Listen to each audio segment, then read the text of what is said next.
đã không giữ được nhiều hạnh phúc cho em. Nhiều khi giận nhau, nước mắt em cứ rơi thật nhiều.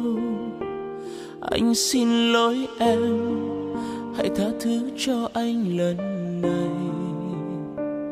Đừng rời xa anh, em nói đi, em rất yêu anh. Nhưng ngày cuộc sống không như anh đang ước mong, của một tình yêu sẽ hạnh phúc giống như bao người.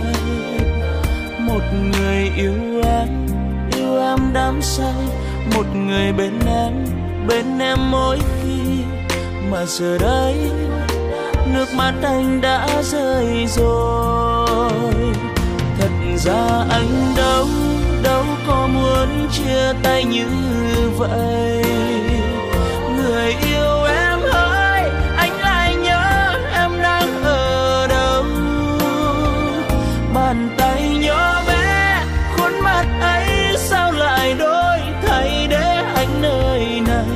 Ngoài trời mưa cứ rơi lặng thầm, chỉ còn riêng anh. Thật sự nhiều khi muốn nhắn tin gửi cho em nhiều, lại sợ người ơi đang hạnh phúc vui bên một ai. Tình yêu đã chết, hai người dưỡng mai này chúng ta có duyên gặp lại, thì anh vẫn luôn luôn yêu em như lúc mới yêu.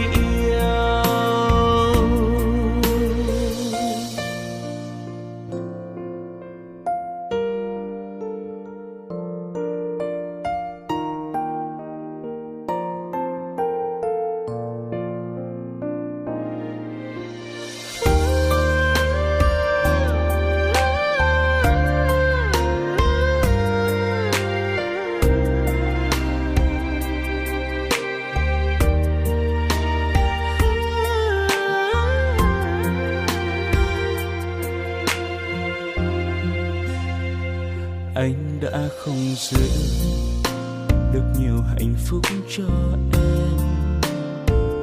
Nhiều khi giận nhau, nước mắt em cứ rơi thật nhiều.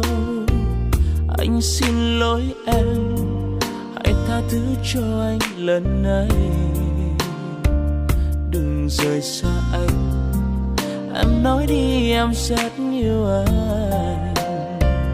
Nhưng ngày cuộc sống không như anh đang ước mơ, của một tình yêu sẽ hạnh phúc giống như bao người. Một người yêu em đắm say, một người bên em mỗi khi. Mà giờ đây nước mắt anh đã rơi rồi. Thật ra anh đâu có muốn chia tay như vậy. Người yêu em ơi, anh lại nhớ em đang ở đâu. Bàn tay nhỏ bé, khuôn mặt ấy sao lại đổi thay để anh nơi này. Ngoài trời mưa cứ rơi lặng thầm, chỉ còn riêng anh. Thật sự nhiều khi muốn nhắn tin gửi cho em nhiều, lại sợ người ơi đang hạnh phúc vui bên một ai. Tình yêu đã chết, hai người dưỡng mai này chúng ta có duyên gặp lại, thì anh vẫn luôn luôn yêu em như lúc mới yêu.